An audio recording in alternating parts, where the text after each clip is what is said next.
Hey, everybody. Welcome. Hi. Hey. Whoa. What? Oh, hey. I'm so bad at starting podcasts. I'll never get better at it. Welcome.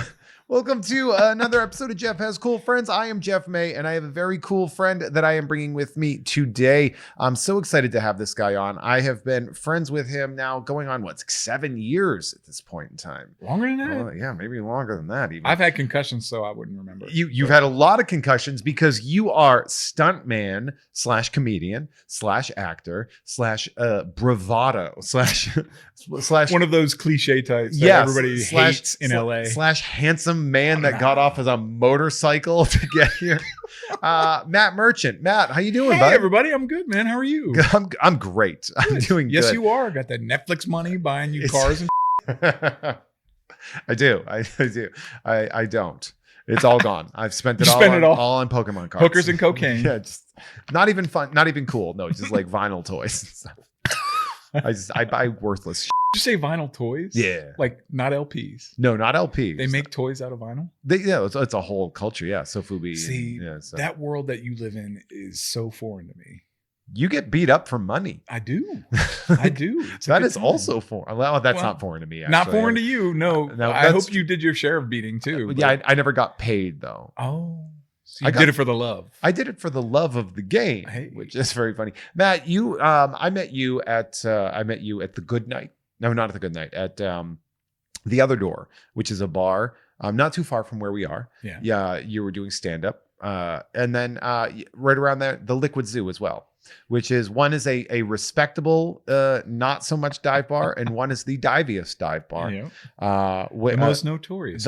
Very notorious. Yeah. And in every documentary on comedy. And you're one of those people that I think when I first met you, I was like, you make me feel safe. I was like, I'd like to thank you for making me feel safe. Which is strange because there's a lot of people who are like, I frighten. I have a frightening presence. Not to me. Well, I'm not afraid of you. I just like you. Yes, I know that when shit goes down, people are going to look at you first, and that makes me feel great. Who has the more punchable face? The guy who was boxing, or that guy right there? I mean, if trouble happens, people will go to you first, and then I'm a close second. I get that. It's all my gray hair. But it's all the fact that you are a linebacker. You are a massive man. Pretty wide. You're a big dude. Yeah, we have similar dimensions, but we don't. I think we're about the same height. But you're a lot lighter. Yeah. You're a lot better shape. I'm leaned out. Yeah. You know what I did? I leaned out over the pandemic. Yeah, you did. Purposefully so. I'd never done it before. So you set a goal? I went running and I was just like, well, I've never been lean before. So I made sure that all of my weight work was really light and jumping a lot of rope. Low weight. No, I was running. Oh, didn't even jump only rope. Running? Even when I was a boxer, I never ran. I only jumped rope. Oh, okay. And then finally I was like, dude, just run. And I did. And it went from like the first run was less than a mile. It was like less than 3/4 of a mile. Okay. And I was winded. Within 2 months, I was running 5Ks. Yeah. Like daily. In like 15 minutes. Yeah. But not that good. Come on. No. You were fast. No. I'm not fast. I run like someone just stabbed me and I'm trying to get away. But you run like you're protecting your knees. Yeah, that's good. But I'm not protecting my knees. But I run. I ran and I leaned out. I went down to about 191. Damn. And that was the lowest I'd ever been as an adult. That's amazing. Yeah, I had a manager one time that was like, you need to list yourself at 198. I was like, I weigh 230 right now. There's no way I'm selling myself at 198. Even in my best shape of my life, I was 210. I would say 210 would be the number that you would advertise. 191, yeah. That's amazing. Yeah. Congrats, man. I mean, thanks. I think a lot of people were concerned. That's the double edge of it all is you're like, I'm in better shape. And people are like, but you look thinner than the fat guy that we remember. Like everybody wants you to stay the fat guy. It is interesting that a lot of people like take it personally when you lose weight. Yeah. And they're like, what does that say about me? I'm like, I don't know that you're not running. Like, right. Like you do your thing. Like it was like the whole Adele thing. Like when she lost weight and everyone's like, it's like, I'm doing this. I feel better. Yeah. And you guys want to me for feeling and enjoying how anytime I see a larger friend, Adele's not my friend, P.S. Not anymore. She doesn't know who I am. She knows what she did. That But anytime like a larger friend goes on a quest and starts to lose weight, I'm so excited. It's for exciting them. for them. Yeah. I get pissed off when people call them out. I get upset when people say you're beautiful as you are. Because it's like, that's not what this is about. That's not the journey. But so like I did that and it was interesting because I had abs. Oh, see? I had abs. Right. And that was For the first exciting time? for me. And I would like lay down in bed and all of a sudden I would just like go like, I would You're like, rub I can my, feel individual. I would rub my tum and I'd be like, oh, I've never had these before. Right. Even when I was fighting, I still had like a bit of chub around me. Even, when I fought the Golden Gloves, I was 197. And so to be leaner than that was very interesting. Dude. But at the same time, people were like, you look sick.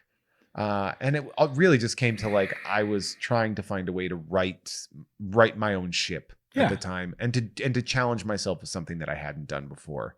And it was a perfect time to do it too. Yeah. I mean, this is the thing. a great neighborhood for it too. Oh, dude. I would go this area. I would go for runs. So like my average, my peak runs are generally around 6 miles. That's a great. 10K is my like max. I'm not trying to do the marathon here. Well, so I would go for these runs, and even at during the height of the pandemic, and I'd keep my mask in my pocket. And if I ran by somebody, I would put it on. I would maybe run by like 5 or 6 people the whole run. Right. Like it was just, I happened to be in the right spots where like nobody's challenging me. Barely any lights. I was barely stopping at any stoplights. Oh, that's great. No, because I used to live Studio City right around the corner. Lancashire's a pretty good spot to be running, sidewalk running. Oh yeah. So it was pretty good. I mean, it was something, but I liked being able to do something that I hadn't done before. And I convinced myself I never could. Right. And that's the thing. And I was doing the same thing, like keeping my room clean. Yeah. And like reading more. And it was like all these things that I kept telling myself, well, you're not good at these things because of X. Right. And instead of that, I was like, well, why don't I just do them anyway? Yeah. Then I started doing that a lot more. But this isn't about me. This isn't about me. No, let's, we're here for a minute. No, this is about Jeff's cool friends. It's not Jeff has cool habits. Well, Jeff has conversational friends who like to ask questions themselves. Yeah, you are. So when I met you for the first time, I was delighted. And fellow giant. Which is, okay, so a lot of people think that, because a lot of men do act like bugs in a mayonnaise jar, where they're like, what the fuck's this guy's doing? Ooh, swing your dicks everywhere. Yeah. And I was just like, oh, this guy's great. See? And it's also like, and it's one of those situations where you were getting a lot of attention from the ladies, and I was not from the distance. They were. I was not getting approached by ladies, but ladies were saying stuff. I suppose. No, yeah, and I was like, this guy's like an Adonis. This guy's gonna be pulling so much ass, and it is jarring to me that you weren't. But hey, I came and did my job and called it a night. And I mean, people talk about chuckle and all that stuff, and I was like, where are they? Where are they? I was like, what is happening? And so, and we had talked, and you were like sort of revealing your background, and we have on paper very similar backgrounds that are very different. You were a college athlete. You played football. I did. Whereas I was a college athlete as a boxer. Yes, you were. Which is the least respected version of college athlete. Dude, I don't know, man. It's right under the badminton team. Well, people weren't with us, but that doesn't mean that people were like, what a cool group. Right. I hear that. They were like, these 20-year-olds are fighting. These misfits are for fun. Yeah. Right. It was a weird crew for sure. Were you on scholarship?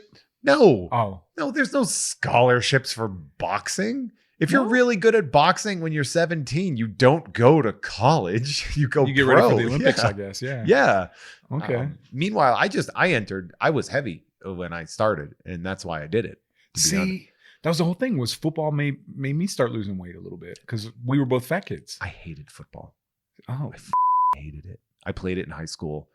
I was a lineman. I was about obviously, to say, yeah. You had to do the labor. Yeah, See. I was the offensive and defensive tackle. I didn't really love it until I got to play tight end. Yeah, of course. Yeah, that's yeah. Those are like being an end, being a defensive end, or a tight end in that case. My senior year, I was like, "Hey, coach, I want to play D end and I want to play tight end." And he said, "I need you on the line for one, so pick, and I'll let you play end on something." I said, "Okay, I'll play D end."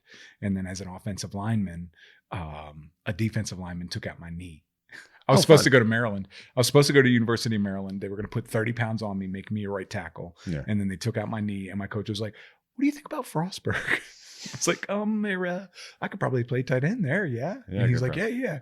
So I went to a smaller school, Yeah. and the coach, we didn't even know I was in. We didn't even know that I was accepted to the school. And I went to the meeting with the coach, and the coach, Mike McGlinchey, legend at that school. Yeah. Dude was amazing. And so we're talking, and I was like, dude, I don't even know if I'm accepted. He said, give me a minute. Walks out of his office, goes, talks to some other people at the office, comes back. He goes, you're in. Yeah. And I was like, oh my God. How tall Thanks, were you coach. then? Were you, because you're 6'3". Yeah, because you're I what, was 6'3" 6'4" back now? then. I'm 6'3" now. Yeah. Yeah. So I'm old. So Compressed a little bit. Yeah. Right. There may have been a minute in my life where I got to 6'4", but it's not anymore. Yeah, because because I mean, I guess maybe I always think of myself as being smaller, shorter than you, and Eric Barnes as well. Oh, right. And then I'll stand that's next, a big boy. and then I'll stand next to them, and I'll be like, oh, we're like the same height. Like I don't give myself enough credit. It's true. Like it's an accomplishment. You know? No, but still, it's not something that it is something we were given, but I mean, I feel it on planes a lot. Or trains. I wanted to start a new plane company where it's, tall boys, where it's less seats on the plane, so we can be comfortable. Broke so fast. No, but here's the thing: is like if you're under 6 feet, then you have to pay extra to be on the flight. Oh my God, the amount of lawsuits that would come from that! Are you kidding me? Well, they make heavy people pay for 2 seats. So it's like, if yeah, but don't they like have a big problem with that? Like that was like it became a big thing. Yeah. But that was the thing, was like in this oversaturated market anyway. So I'm like, I'm not going to justify No, it's a goofy idea to begin with. So. Dude, I tried we did a tour. Adam Todd Brown and I did a tour on a train where we took the train to everywhere. Yeah. Let me tell you. It's pretty high living, man. You ever do that? Yeah. You ever been on the train? I did Amtrak. I couldn't sleep on the train. Oh. I couldn't do it. Like I couldn't fit anywhere. Like I was, because like we didn't get the sleeper. You didn't get sleeper cabins? No, but like I saw the sleeper cabins and I was like, well, first off, that would be expensive for me to be able to do that. But second off, I was like, even there, I don't think I would be able to fit very comfortably. Because like it's like a cot. Yeah, it is a bit. Yeah. So I was trying to sleep there and I was just losing it. I couldn't do it. I think I took a 10-hour train thing from, might have been Connecticut to Maryland when we finished the show. And I was comfy. I was like, this ain't bad. Because I mean, it's always good when you get to leave Connecticut too. We were East Haddam, Goodspeed Opera House. There that is. Well, that's the other part. Okay, so let's talk about that for a second, because you played football in college, but you were also a performer. Yeah. You were a musical theater nerd. I was, which is like and I'm a fiction nerd. That's my thing. I'm a pop culture nerd. Oh. So like there's like those different kinds of nerds, and I'm the most useless kind, other than right now. I don't know. It wins you money in trivia games. It can, sure, it can. But I always say that when people are like, "Oh, you're a nerd. Can you fix my computer?" I'm like, I'm not that nerd. No, I'm not the useful kind. Right. Yeah. I could tell you about the comic book that was made on this computer. Yeah, I sure can. Right. But I can't play an instrument. I can't keep a tune. Do that? I can't do. No, I have the tinnest of ears. Ooh. I can't do shit. Yeah, it's bad. I mean, it's bad. I've had friends that were like, I think my kids are tone deaf. Could you help them? Is that something that you can help? And I was like, well, let's try this. And they eventually grow, but it does take a lot of work. It does take a lot of work to put into it. Yeah, I'm not putting that effort. And you're like, nah, I'll just be happy listening to songs that I can't sing along to. I love music. Hey, because we're hitting the season now. Because this is the Christmas holiday season. And doopy-doo and dippity-bop. So, that was in tune. That was in tune. You know why? Because I just said bippity bop. Like I didn't use words. Like no word. Then we'll just make you a jazz scat musician. It was funny because I listened to, once November 1st hits, it's like almost entirely Christmas music for me, unless I'm working out. And people like, and I made the joke on stage the other night where I was like, I'm really into Christmas, which is weird for people because I look like I tried to steal it. Like, that's a great line. I do not have holiday guy energy, right? But I really am. Like, your jam. Like my tree was up November 1st. My Santas were up. The stockings were there. I was like ready to go. I've always said you're not allowed to celebrate Christmas until people are dying on Black Friday. No, that was the thing. I was like, man, I'm gonna capitalize these 2 months, because here's the thing: Christmas is one of those seasons where, and like, do you have a birthday week? No. Good. No, Okay. I barely have a birthday. 2 months for Christmas leads me to believe that it's always the people that are like, Okay, no, but- it's my birthday month. But the Christmas season is like edging joy. You're like you're always getting a little bit of fun stuff. Like I used to, even as a kid, I used to travel, like, you know, when I was like 16 and got my license, I would just go to the mall and hang out. Just and be around the energy. Absorb the energy. Yeah, I fucking yeah. love the energy. See, I always love going to the mall on Christmas Eve. Everybody was like, it's chaos. I was like, it's the best type of but chaos. it's chaos based in love and Exactly. caring. Yeah. And like the desire to get something perfect for somebody. Right. Like I love It was that. great to be around that energy. So yeah. so like, and it's funny because I've told this to people before, but I'm like, I'm the easiest package to unwrap when it comes to like figuring out my, you know, my psychosocial development and things like that. I'm like, we grew up broke, but my parents gave us all-star Christmases. Right. Like my parents must have saved. The reason we were probably so broke is they were saving up for Christmases. And Christmas hit, they would treat us very well. That's when I would get toys, and that's when I would. awesome. And it was like we would go visit my grandparents, and it was warm, and there was food, and it was great, right? What's your most noteworthy Christmas though? Because there were some all-star ones. You know, the most noteworthy Christmas one, probably the one I got, Snake Mountain from He-Man. Like that one, that's a good one. But like, but it's hard. They all blend together because they were so dope. Right now, so that to me, like that season coming in, that was when I was like, this is when going on. Like we lived in New England, so it would be snowy, right? And we would, like, my mom was into Christmas, so we would listen to Christmas music a lot. We would decorate the tree. We had from as dysfunctional a family as we had. I was about to say, were your parents loving though? No. So this was when they loved you, was during Christmas season. I'll say my parents loved me very much, but I was a very difficult kid. I was very ADHD and stuff like that. We all push buttons. So yeah, I was tough. I was a tough kid to have. And I recognize that. I understand that. My parents did their best, but they were also very young. Sure. And well, it was that generation. Yeah. My parents, you know, when I was born, my mom was 24, 25. My mom was 20 when I was born. So those kids were tired. Whoa. I know. I think about that a lot. My goodness. Did she do college at all? No. Just straight out of high school, pumping out babies. Yeah, my dad and my mom, they were like the ultimate, like, blue collar. Yeah. Like, you went and got a job at the factory and then said, let's make babies. My dad was working in a machine shop, and then he was a custodian. Okay. And then he went to, which is a dope job, by the way. Dude, our custodian drove to school in a Porsche. Custodian's such a good job. Yeah. It's one of the best paid people in school too. Yeah. And then he ended up working for the post office as a delivery person for forever. But like my parents divorced. Okay. And so then I would get the 2 Christmases, but like my parents were like kind of cool for a little while during the separation. So like my dad would come over and like we would do the presents there. And it was just one of those things where, did they get competitive with presents through the years? Not exact. I wouldn't say competitive, but like, you know, and so like when it all sort of boils down to like Christmas was a very important time for me because I got to experience a lot of the joy that the year didn't provide me for. And I like celebrating that. And I like doing that. Like gift giving is my favorite thing. It's so great. It's so great.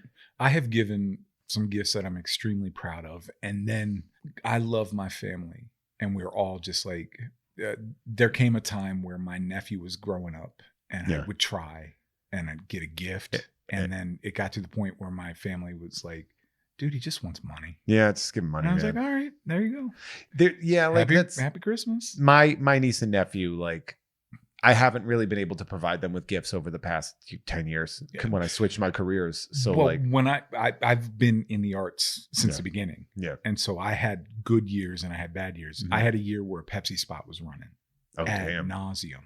Really? And I had a friend who was like, the best way to get back at X's is to book a commercial. And I was like, it's true. That is funny. Yeah. It's true. So it's this Britney Spears decade spot, like every single decade we're the tagline. And my dad called one time. He's like, dude, I was just in Walmart. You were on every TV, man. I was like, this is awesome. That's cool. So it was a great year. And so I bought my brothers PlayStations. And they were like, oh my God, this is a lot.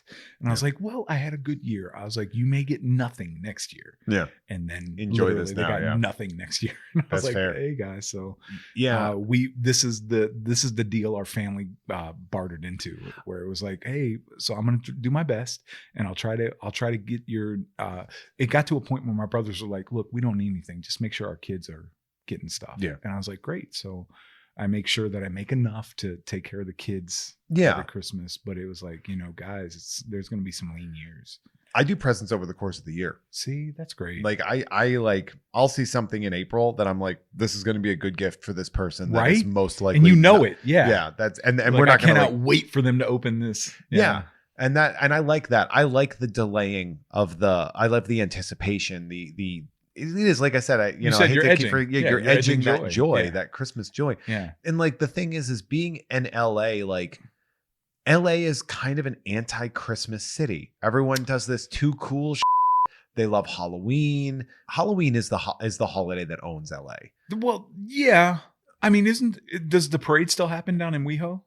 Sure. Yeah. The Halloween parade or the Halloween deal. I think there used to be technically canceled it this year, but like it was still like everyone was. That used to be the giant bit. But I worked here. When I was working here, I missed one Christmas back home. Mm-hmm.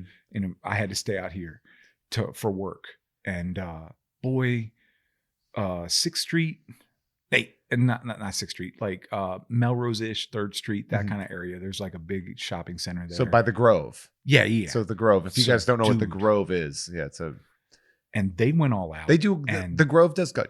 And just the neighborhood in that area, I was like, this feels super Christmassy. Mm-hmm.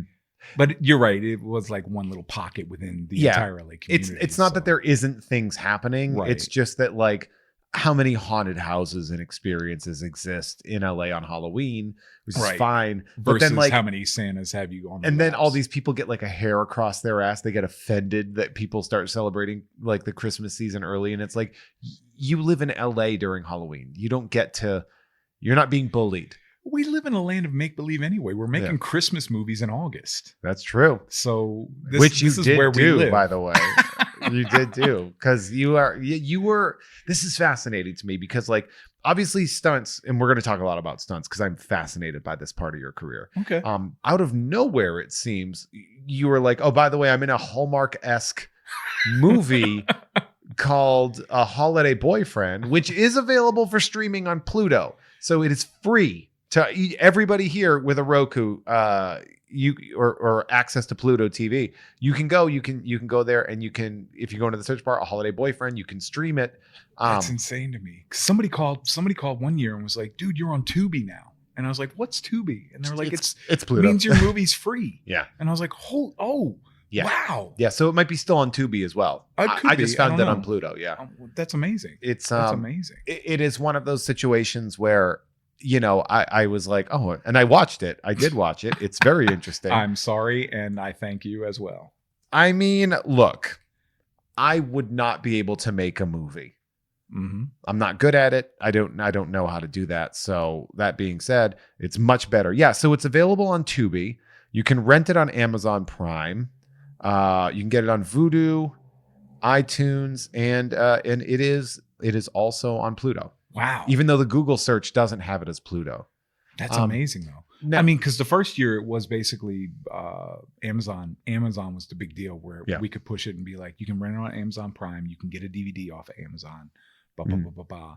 And I remember buying the DVD. And I think somebody was like, you're on Walmart too. So I went into a Walmart going, are we here? And they were like, oh, no, it's Walmart.com. And I was like, oh, but still, that's big. Yeah, it felt that's huge. Such a mom thing to be like, that's still good. Yeah. It's still good. Dude. Walmart.com, a lot of people are doing their holiday shopping on the internet. They're doing everything. These days. Yeah, I got lucky. I got lucky with parents like that. That super is supportive parents. I love that. Yeah. My mom thinks I'm a celebrity. See, my mom, because you were on the Netflix. But even before that, she would. But one time, she like bootlegged my entire set. Oh, I did a show in Worcester, and she's in the front row, and she's got filming the whole deal up. Yeah, and I was just like, "How much room on your SD card do you have? This is an hour." She's like, "This is a Samsung. We're fine." I'm like, "You can just call me. You don't need to have this." That's a proud mom right there. That's freaking awesome. It is very much, but also at the same time, like she's making up for your middle school performances that she didn't film. Oh boy. One time, speaking of Christmas, we were at the Christmas, we did a Christmas concert, and we were doing the Little Saint Nick, which is the Little Saint terrible Nick song, but that's a great song. It's very dated. It's one of those songs that they were just like, well, people are going to think this talking is weird in 4 years. It's calling Santa a cat. It's like, that's not going to work. It's like calling Santa a dude now. You're not going to do that. Wow. But I'm a throwback, so I love all that. I changed the lyrics to Little Saint Prick Oh. when I was singing it. Yes. And she noticed because she was the only one that was paying attention to me. Right. And she saw me the way I was singing it. She could see the pr come out of, and she started like she was laughing, and then she grounded me. She got angry that she was laughed. She was like, she thought it was funny. Yeah. And then but she also was like, you can't. But that was in poor taste, son. She was like, why would you ruin this Christmas concert? It's supposed to be fun. And I get it at first. I was like, this is just funny. Right. But she was right. Like, yeah, but I mean, it would have ruined it if everybody heard it, but she's the only one. So you were like, you were my target audience. I still sing it that way now too. Of course you do. I can't not. Of course you do. I'm actually. What is the Birbiglia bit? His brother, they used to be in church, and you don't know what I'm talking about. No, but I probably know the church because we're from the same area. The same area, yeah. Oh, He's Shrewsbury, Mass. Yeah. Oh. So yeah, that's where you grew up, Shrewsbury. I grew up in Charlton, Mass. Okay. Charlton is most well known for having 2 very busy rest stops on the Massachusetts Turnpike. Nice. And we the north and south. And we are near a place called Old Sturbridge Village, which is like a field trip spot where it's always 1830. Yeah. Oh, those. Yeah. We had Williamsburg. Yeah, that's a bit more famous. Although Old Sturbridge Village was name dropped on an episode of 30 Rock once. Hey, there you go. Well, that's Boston writers there. Yeah. That's her Harvard people. The Habits, yeah. Yeah. Coming through. My dad was born in Boston. Oh, really? Yeah. What part? No. Some hospital in the area. In a hospital? Thank you. He wasn't I couldn't tell you. Born in a manger in Boston. I don't think it was Boston adjacent. I think it was literally in the heart of. Oh, hell yeah. And then they ended up going to Maine. He was a Navy brat. That's where I went to college.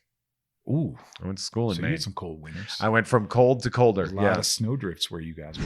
I was at school at University of Maine at Farmington. That's where I went for the majority of my educational career. I think my buddy John teaches there. What's John? University of Maine. What did he teach?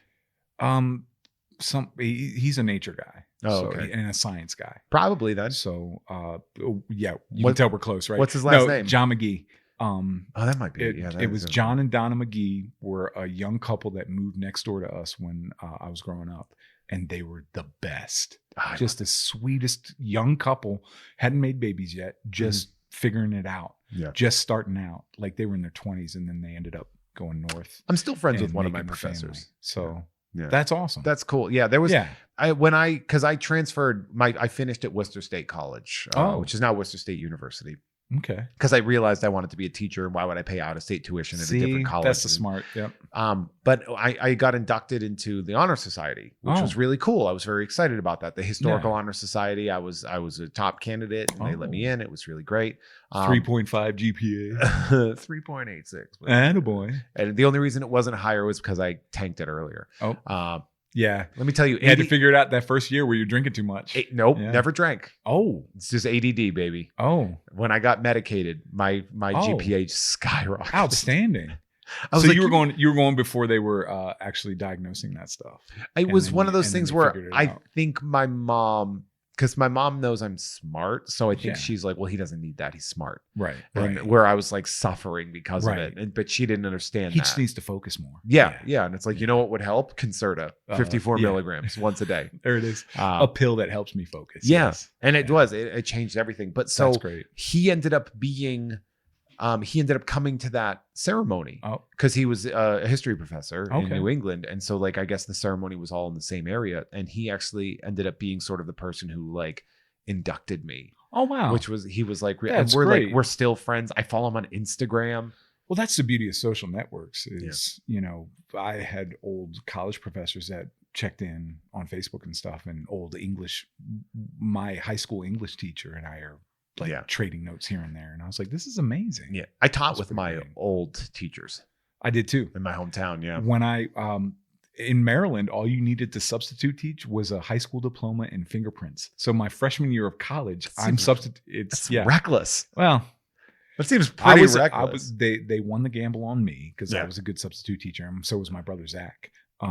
Both of us were substitute teaching in our off time from college, and I'm going back to the middle school that I used to go to, and people are like, "Do you remember me?" And I was like, "Oh yeah, you were my math teacher, right?" And they're like, "Yeah." Yeah. So it was always that. I had the opposite where I got my job because the substitute teacher that they had a permanent sub, and he ended up being like a creep. Crazy. So they were like, no, a creep. Oh, like a creep. Hitting on the kids. Like leering, like really making the kids uncomfortable. And they were like, yeah, you gotta go. See, my freshman year of college, I'm back substitute teaching high school students that are my same age. I'm 17, they're 17. And a couple girls came up and like would give me their number. And I'm thinking to myself, I went here last year. Where were you last year? Yeah. I was like, this is not going to happen now. Yeah. I was like, I'm in a leadership position. This is not right. At 17, I knew that. You're like, I can't believe adult men who are just like, what the? You're like, call me when I stop teaching. Yeah. Right. Yeah. And you're in your 30s. Once the dynamic is, right. Hit me up when you're what, 26, 27? That seems right. Yeah. No, but so like, yeah, it is really interesting that, because you've done teaching as well. Yes. I mean, you've engaged in that. So our lives have paralleled in many, many ways. They're weirdly paralleled. Yeah. So, I mean, you boxed, but I took a lot of punches to the face. So bullies are mean. Yeah. Man, it's so funny. Like as soon as cause I sprouted up real fast, but I was always like kind of meek in the violence aspect of it, obviously. Right. But like, it is funny because in college, I basically I went away because I went to a college for a semester and studied boxing there. So I disappeared. Essentially, I disappeared for 3 months. Right. Lost 60 pounds, became a fighter, and then came back, and people were like, "Who are you? What the f-? Yeah, it was like jarring for some people. Okay, holiday boyfriend. You were telling me, speaking of ADD, off mic, you were telling me that this movie took a year for you guys to develop. Yeah, this was a one-woman machine. Olivia Dunkley, who wrote it, directed it, starred in it, produced it with her friend Michelle. The two of them were forces of nature. Really? She had it all written out already. She knew what she wanted, and she was directing it, so she knew what she wanted that regard. But she didn't always have the money. So she's like, look, we're going to film a few days. Then I'm going to have to go make money. Then we'll film another few days. Then I'm going to have to go make money. And so it was that kind of a process. And so we started I think in the summer of 1 year. And then we ended up getting to film a couple things in October or something like that. And then we went up to Big Bear close to Christmas time because it was snowing up there. So it was like she rented out a cabin in Big Bear to film this stuff, and it was, she busted her ass. And I mean, it's financially paid off for her as well, right? She wrote. I saw a post one time where she was like, "Guys, the movie just made its first money," and that was maybe a year and a half after it was released. Yeah, because it was released in 2019. Yeah. And back then it was Amazon Prime, and you could rent it on Amazon Prime. You could buy the DVD on certain websites and stuff, and it was we were starting to see some momentum build, and then the next year it got on Tubi on the free sites, and people were watching, and I'm getting random emails going, "Hey, I just watched your movie," and I was like, "This is awesome." Yeah. Hello. Now that it's Pluto, it's on Tubi and not Tubi.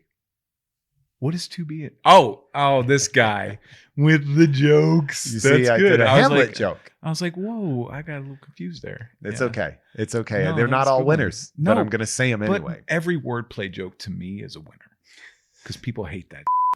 I have friends who are like, I hate puns. I was like, it's because you don't know how to make them. No, you can know how to make them and still hate them. Wow. But yeah, it's really cool. So I watched the movie because, Thank you for doing that. I didn't even know you were in it. I just watched it because I like holiday stuff. Weird. I thought it was a homework assignment for you. So essentially, I'm not going to give away the plot or the ending or anything like that. But basically, it's the same plot as every Hallmark movie. Okay, yeah. Okay, so you're not giving away anything. So you're the small town guy in a big city, which is different. The slight difference is that usually it's the woman, the big city lady, goes home and sees the small town guy and realizes that that's what she needed this whole time. Meanwhile, you're just a guy that works at what in my head I assumed was the Burbank stables. We were up Santa Clarita way. Okay, yeah, that's much more affordable to film there. Yeah. But they knew a guy. Michelle was taking lessons. I think Olivia too were taking horse lessons with this guy who had a ranch, and they were like, "Hey, would you mind if we filmed here?" And he's like, "No, that's fine." Yeah, and so that was the thing with these shoestring budget films. You're asking a lot of favors, and she had a lot of friends. They both had a lot of friends that really, really stepped up to the plate.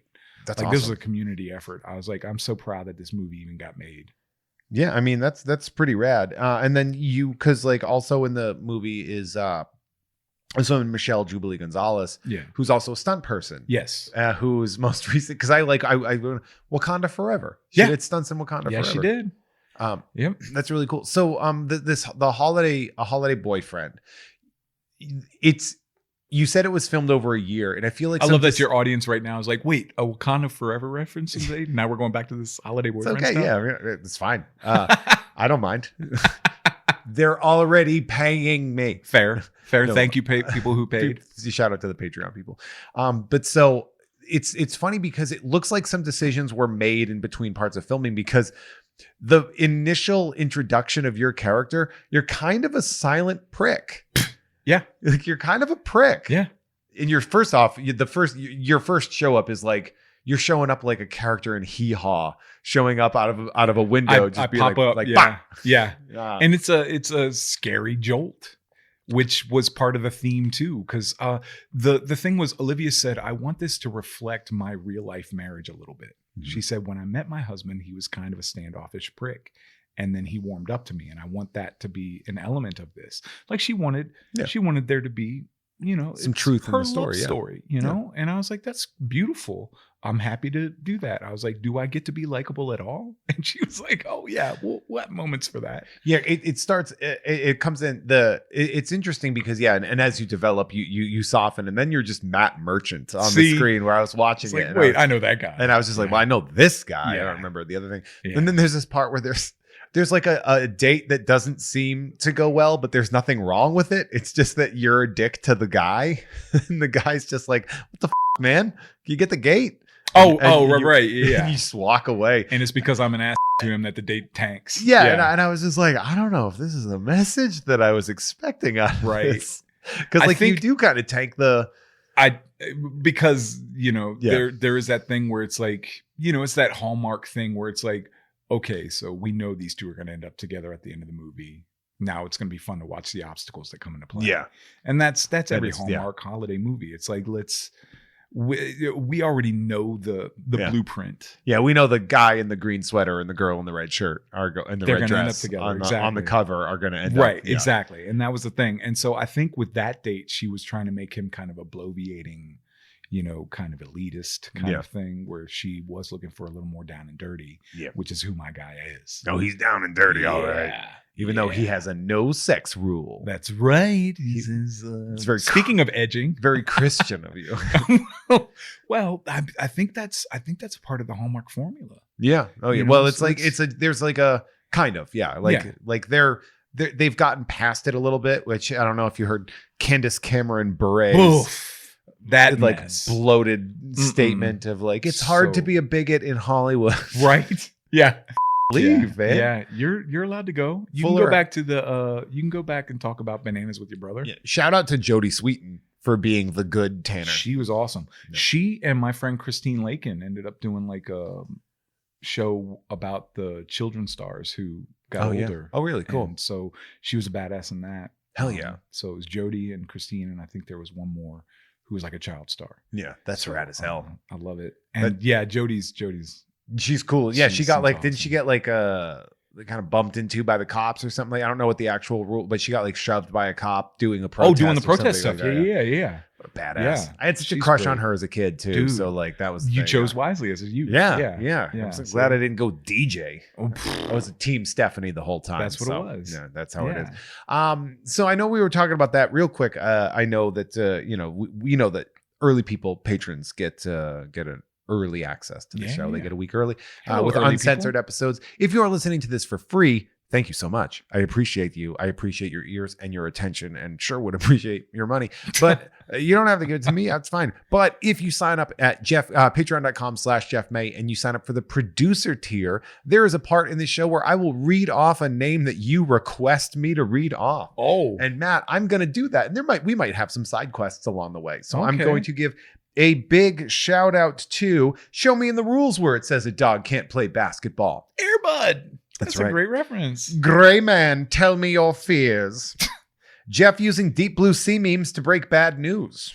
That was. Do you do that? I did that about the death of Betty White, but that was like 11 months ago. Yeah.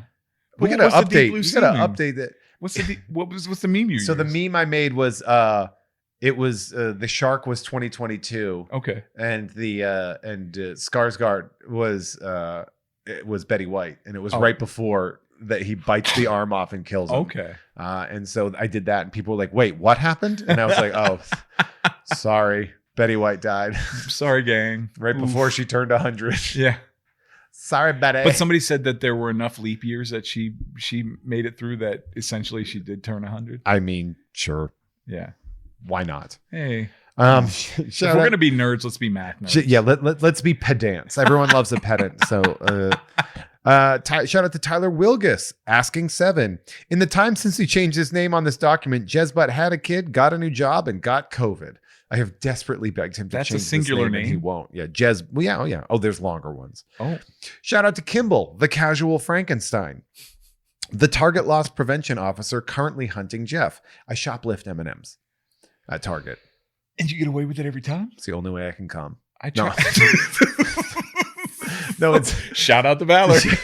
no, it's one of those things where whenever, because I use when they make me use the self checkout, Yeah. I'm just like, well, I'm spending a lot of money on this faceless company. Well, see, Yeah. I always blamed shopping carts because everybody got lazy about shopping carts, and now they have to have employees go get the shopping carts. So now they're like, "You be the cashier." So now I just put them. I have a And I you have a system. You have a system I that have a lets you get system. out. Also, you have to be white when you do that. Oh, 100%. Yes. White and Yes. a white smiling male that's Yes. friendly. Oh, they don't even. Oh, is this me? No, Yeah. no, we're good. Okay. Do you ever Yeah. shoplift? When I was a kid, I got caught shoplifting $9 worth of Matchbox cars, and they caught me on camera because I didn't know that cameras were Yeah. the deal. I'm 9, Yeah. 8, and this loss prevention guy brings me up into a room where he shows me where all the cameras are filming and how he caught me, and like has me crying for like an hour, and then the cops come and get me, and my Damn. parents, I remember getting carted to the police car and my mom going, "So that's where you were." And I was like, "Oh shit." Oh no. And I still hear her voice to this day. And ever since then, No. nothing. Let me I was tell like, you, Nope. feels great. I bet it does. Pretty great to take something It's- from a big yeah. company. Well, I have friends who do a lot of drinking too who enjoy that. And I'm like, that's not my scene either. I've had alcohol anymore. once. Oh, serious? I ended up performing under the influence. Right. It's the only time I've ever been drunk, yeah. reason I stopped was because I don't have a moderation button. So I was No. blackout drunk every single time. I would not want to be around you as a blackout drunk. Mm-mm. That would be dangerous. Yeah. That would be like having a drunk horse. It's like, how do, You exactly. don't want that. Exactly. Shout out to Steven. I'm having trouble reading this name because I'm illiterate. That's the name that they wrote. Yeah, that is. Yeah, Oh, that sure well is. done. Cody Beck. Shout out to Jeff thinks turkey is disgusting. No, I don't. I love Ooh. turkey. I actually really like turkey. I'm sorry that it's a boring meat for some of you, but I enjoy it. Are you a gravy guy though? no. You got to drown in gravy? No, or do you I'm just, not. I You like- just eat the turkey straight up? No, I like a little salt and pepper on the turkey. Yeah. All right. But I like it juicy, obviously. Sure. But Well, I'm deep not- fat fried, right? You do deep fat fried? Usually when instead of deep frying, like I like a roasted turkey to All be right. 100%. Like it's boring. I also only like white meat. I'm so boring. Nah. I'm Shout impressed, out man. To Lisa McCarty at Comics Book Girl, comics with an X, girl with a U. Shout out to Ashcless and his tortoise. Ooh, Dr. DNA. I get to beguile. That is somebody that knows a joke. Of my brother, when he was in high school doing like vocab, Yeah. one of the words was beguile. Okay. And he wrote, and he got the answer correct. Yes, we can play Street Fighter 2, but I get to beguile. That's outstanding. And he got it right. He got the correct Oh, answer. And that's that's been like a awesome. legendary joke. That's so great. So I know who this is. Was trickery that character's strength? No, it was just Guile was the guy with the blonde hair. Do you not know Street Fighter 2? No. Really? That somehow missed your purview because you were too busy building skills instead of playing video games like I did. Playing trumpet. Yeah. To Back to the Future. Nerd. The scene. Shout out to the scene in Meet Joe Black where Brad Pitt dies. With the cars. Yeah. I'm never gonna have a history podcast, you little shit. So stop asking. Shout out to Mackenzie. Jeff made me feel like a douche for my Albert Camus reference, so now I'm gonna make him say Eddie Haskell's obvious piss fetish. Chill. Instagram and Twitter's at Bob_of_skull. Shout out to While My Chocolate Starfish Gently Weeps. Lemming Malloy, Norm from Cheers, Burrito Mouth, Dan Hackroyd. Happy Holidays. What a cute little name to put in there. That's a good one for Happy you. Holidays. I, Jeff May, believe that there is no better streaming service than Tubi to watch Armand Assante movies. Also to watch A Holiday Boyfriend. Is The Odyssey on there? I don't know. Probably. Do you remember that? Armand Assante seems like a lot of his movies end up on Tubi. On Tubi, yeah. Do you remember that? When he played Odysseus? Yes. Oh my God, yes. It's not good. You didn't like it? No, he's not. Oh. I mostly remember him from Judge Dredd. Oh, there you go. Playing Schwarzenegger's twin, and we're all like, yeah. Twin? We sure about that? Yeah. Close. No. There was a guy in one of the Breakout movies, the prison movies, that had a jawline that was insane. But other than that jawline, he could have been Stallone. Stallone, yeah. Yeah. That's how they get you. It was Frank Stallone. There it was. Shout out to the Itty Bitty Millie Committee, Pity the Fool. Kelly says, eat the rich. They're all hoarding the blue check marks. It's a good Twitter reference. Hopefully by the time this episode goes up, Twitter still exists. Yeah, it will. Shout out to the guy who played JJ in Barry Gordy's The Last Dragon. You are the last dragon. Show them that you've got the power to glow. Can I tell you something? I was doing a show last night at the Good Night. I was doing Avatar 2. Joe K with Kevin Anderson and Ethan Stanislavski. And there was a karaoke afterwards, and there was a guy there that was dressed like Sho'nuff from The Last Dragon, but not purposefully. He was wearing like a big robe, but his hair was just like it. And I was like, is that Sho'nuff? Right? Do you know William H. Macy was in that? Oh, that's so cool. Isn't that crazy? I did not know that. Yeah. Is that like one of those things where finding out that Ron Jeremy was in Ghostbusters as an extra? And you're like, that's weird. William H. Macy was a character in it, so that tracks. It's not too deep a dive. Shout out to Lisa Harden. Shout out to Jessica Robertson, Silius Ruby, The Digital Phil, The Ghost of Dave Thomas, The Great Radvertising Scam, a Jeff May joint. You took a gasp there for a second. Was it The Ghost of Dave Thomas? Yeah, he adopted Wendy. He did. He was adopted himself. Yeah. Yeah. How great is that? And his beef was fresh, never frozen. Right. Always fresh. He was a square. He was a big nerd. Yeah. I'm glad he's dead. How about that? Good riddance, Dave. You, Dave Thomas. Your fries are great, though. Thank you for doing a lot for adoptability and for orphans. You dead ass. I did a show. I did Earth Girls Are Easy. The movie? Not the movie. Julie turned it into a musical. Oh, wow. So, and one of the characters in it was the girl who was the Wendy's girl for a little while. Oh, cool. Yeah, she's awesome. Oh, she's hilarious too. Was that the Wendy that was talking? Improv. She was the one that was talking mad on people for ordering stuff from other places. I think was it that Wendy's girl? Yeah. Really cute. She's very cute. Very funny. Right? Yeah. Very funny. Yeah. I have a friend that played Wendy in those like epic rap battles things. Oh yeah. Okay. My friend Tasha, she did that. That's awesome. Shout out to Aaron Meyer. It was me, Jeff. I've been giving you $10 a month since the beginning so you could afford more gas station Pop-Tarts, keeping you sluggish. Just slow enough for me to steal Christmas. That's like layered. Yeah. That's an internet getting every reference in there. That's definitely an internet reference. That's for sure. Gas station Pop-Tarts. That's my go-to travel food. Oh yeah. When I'm on a road trip or something. You don't do snowballs? No. Oh no. I don't. The texture's not. I need something that has I need to chew something. No, it's not that I don't like coconut. Snowballs are so soft. It's a very soft food, and I like something that has a bit more resistance when I'm chewing it. Like chewing a Peep. I'm not a big Peep fan. It's not that I don't like the flavor. It's just they melt when you eat them. I mush Pop-Tarts in my mouth. I don't really know that they get too much fight. You eat like a dog drinks. You just like. People love that sound on the mic. Is that what you get? Is it snowballs when you go for a trip? I go for zingers. My So dad your sweet introduced is us. zingers. Yeah. My dad That's not- introduced us to zingers at a young age. And Raspberry, every time- banana, chocolate, or classic? raspberry. Yeah, I like the raspberry ones. Raspberry. Those are pretty good. When I still remember one of the first times, and he was like, "You guys, you got to try these." And it was like, it was one of the. We were so young that it was one of the first times that Dad suggested a delicious treat, and it was like, oh, he was right. So it was awesome. I realize you're East Coast too. Do you have access? Did you guys have access to Drake's cakes? I don't recall Drake's Cakes. We had Hostess. There was a Hostess like outlet up the street. Oh hell yeah! So So my JJ parents, like- Nissen and Hostess outlet. Yeah, they bought.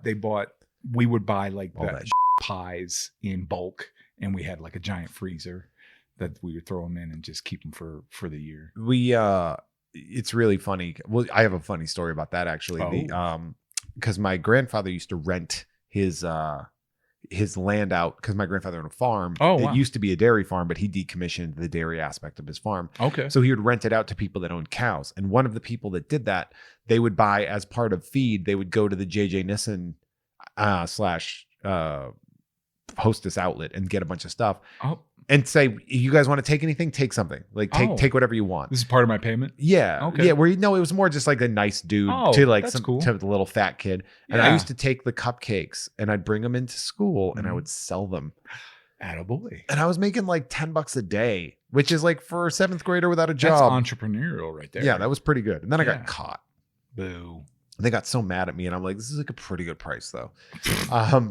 But so yeah, that was there. But so if I'm on the East Coast, instead of gas station Pop-Tarts, I'll get Funny Bones, which is a chocolate snack cake with peanut butter frosting inside. Oh, okay. Sort of like a Twinkie that's dipped. It's a devil's food Twinkie with peanut butter cream dipped in Oh, chocolate. that It's sounds nice.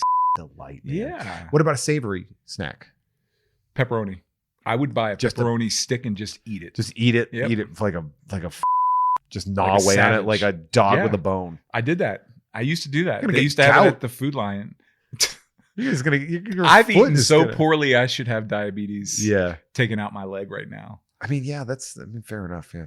The nitrates alone in Yeah. that, like, It was insane because I was.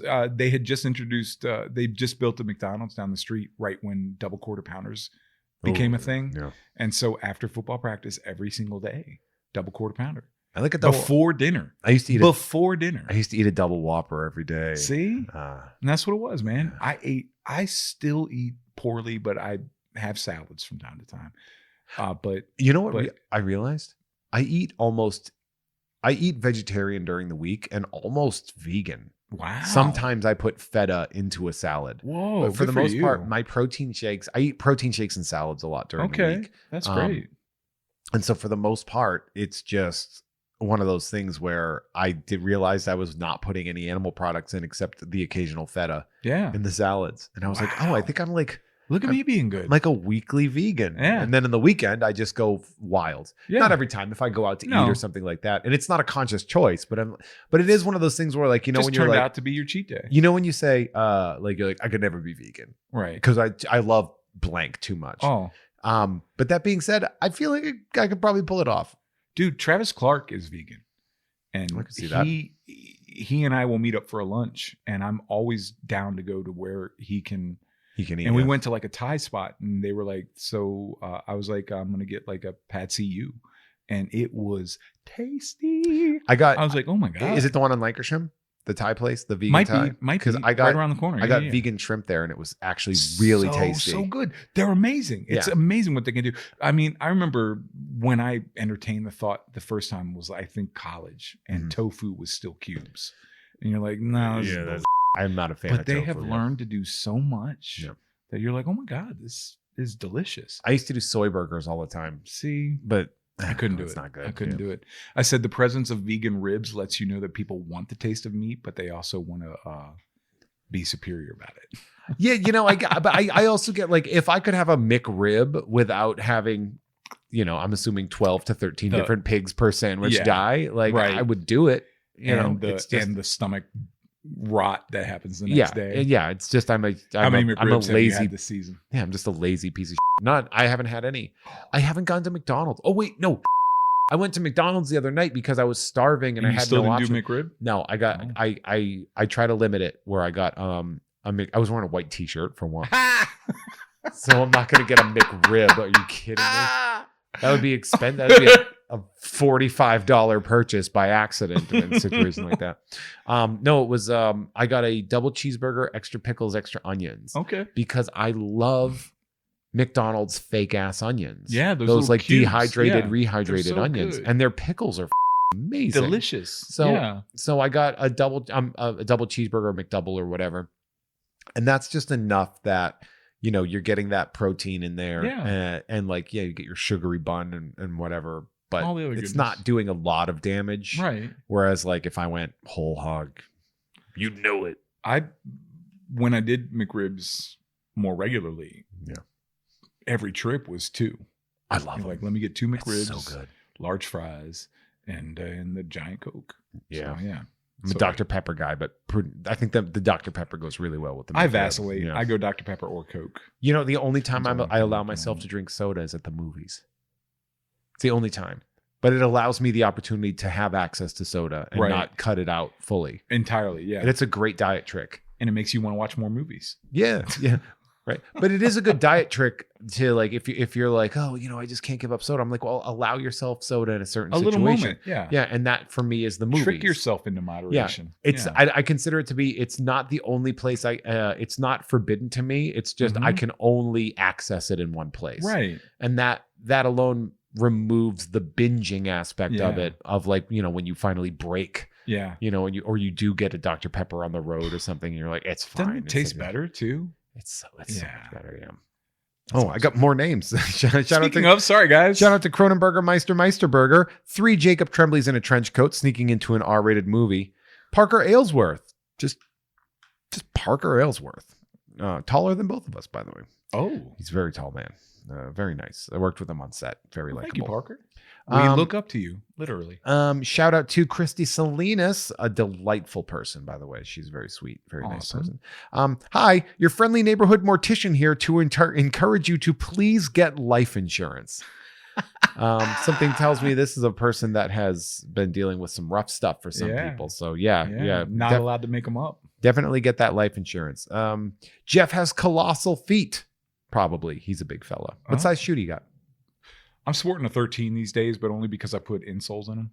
I'm a 13 as well. Yeah. But a 14 for more narrow stuff. Jordans and Nikes and Oh. stuff. Like these are 14s. I think I got to go wide. So I go 12 wides Yeah. or I go 13 because seriously, I'm putting like orthotics in. I have a I'm wide that foot. old. You know what I do? Spenco, SPENCO, they're cross trainer. Oh, That's the best insole. I learned about them when I worked at Foot Locker 20 years ago, and I still buy them and put them in every pair. I'm not going to lie. I did it. I did a commercial for Skechers and Howie Long's pitching Arch Fit. Yeah. And the Skechers Arch Fit are old man shoes, but they feel so good. Yeah. Do you like those? The arch in them, I was like, this is like an insole that I would put in a shoe. This is awesome. You see these ones right here, these Jordans that I'm wearing? Yeah. These belonged to Carmelo Anthony. Beautiful. He donated them to Goodwill. Oh, The Goodwill by Val's place. Yeah. And I went in and I was like, Jordan's my size? right. Like, and they were all clean. Oh, wow. Because the dude's wearing them once probably. Yeah. And the lady that worked there was like, she was like, do you like Carmelo Anderson? And I was like, do you mean Carmelo Anthony? And she's like, that's him. Oh, He just donated all of these shoes. So I Wow. got 2 pairs of shoes, 2 pairs of Carmelo Anthony's Jordans in a size 14. that's amazing. And it cost me $80 total. Yeah. That's a hell of a deal. Well, These ones are good. God They're bless kind of boring. Goodwill. They're kind of boring, but I like them. dude, you need a subtle pair for underneath dark jeans. I get it. So I get it. It's That's subtleties. Yeah. I used to be a 15. we've both lost the weight. I was on my way to 14. I wore Jim Lachey's cleats when I played. Really? Yeah. The Redskins when they were the Redskins, Yeah. they used to have their training camp at our college. Oh, cool. And so you'd see a bin of old stuff that was there. And it was like, you could have so-and-so's elbow pads. And I picked up Jim Lachey's cleats. Nice. It's like, I'm playing in royalty. I'm going to be such a great tight end this year. So, yeah. That's awesome, though. That's pretty rad. Shout out to Verbose Minimalist, world's humblest man. Mindfreak555 says, if you don't like the Grand Canyon, visit Providence Canyon, a real American canyon. Is that in Rhode Island? No, it's not. We looked it up last time. I think it's in like Tennessee. It's somewhere in the South. Shout out to Ass of Bass. Shout out to Jen. Be earnest. Enjoy what you love. It's very sweet. Nicholas, you're doing great, Fabian. Oh, someone pays attention to my Instagram stories. Oh, that's how I sign off all the workout videos. Great? I do. You're doing great at the end of those videos. That's nice. I try. That's people. Positive. It's important. Be a power of positivity. I try to be, but it's so hard because I'm such a huge piece of shit. Well, shout out to Gotham City OSHA. Jeff May convinced me to quit Twitter, and you should quit too because it's awful. It is awful, but don't quit because I've been hemorrhaging followers because of everybody quitting. Don't do that. I need that. I need the validation. I don't care for pie. Oh, good. It feels so good to get that off my chest. I do like it though. It's Thanksgiving's coming up. What do you? What's your pie? Pecan. Your pecan. Oh, that's my go-to. I think you're the second in a row that said pecan pie. Oh, what am I missing? I don't like pecan pie. How am I screwing this up? My mom didn't make it for you. That is fair. So that is fair. As we all know, our moms are the best cooks of all time. Dude, a friend of mine introduced me to Tar Heel pie. That's also Tar Heel pie. Yes. Okay. Yeah. Best. Yeah. That's if you don't like pecan pie yet, maybe Tar Heel pie is a good intro. Warm me up too. Oh my God. Yeah. That's the tits. I've really shifted to the fruit pies a lot more lately in my old age. Blueberry. Oh. I like blueberry. That's a good New Englander right there. Like this blueberry pie. As a Maine, yeah. And apple. I love apple. I love a Dutch apple pie. Oh. Yeah. Jocular, haggard, cantankerous fool. Oh, that's a good one. Shout out to Vortispin. Just boof it. Just added. All right. Jolly Holly Christmas Fool. JHCF there. Shout out to Jay. Friends of the Crows demands a crow emoji. Hashtag join the murder. Follow my dog's Instagram at Bash Noggins. Oh, that's a sweet way to use your money. Yeah. He's dumb and adorable. That's good. Oh no, that was about me. You get the Aldo Vargas rookie card, everybody. Did you ever watch that? Don West, the guy that used to sell baseball cards on TV. No, you don't seem like you would have seen that, so never mind. Shout out to Baja. I feel so sheltered, man. No, it's like, Matt, were you Amish? You were too busy living. You were too busy living. I was like, did you watch this TV show at night on public access in 2000 to 2001? And you're like, no, man. I was too busy building skills. I had just moved out here. Yeah. Shout out to Koi Fam Art and Mentoring, Noland Void, Ricky Cilantro, Big Booty Boy 42069. Maine, more than Stephen King. Fair. Yeah. Do you get up to Maine a lot? We went once. Yeah. Where'd you go? Brunswick. Ooh, that's boring. That's where my dad grew up. Yeah. So yeah, like I said, it's boring. A lot of snow. It sure is. A lot of snow. I had good years in Maine. I loved being in Maine, but man, it's a weird place. You have to enjoy nature. Yeah. If you enjoy nature and you enjoy like getting out and walking amidst nothing, then it's your spot. Yeah, fair. Yeah, which is fine. Shout out to jumping rope, still a sport. Jeff not liking it, still a fact. It's fine.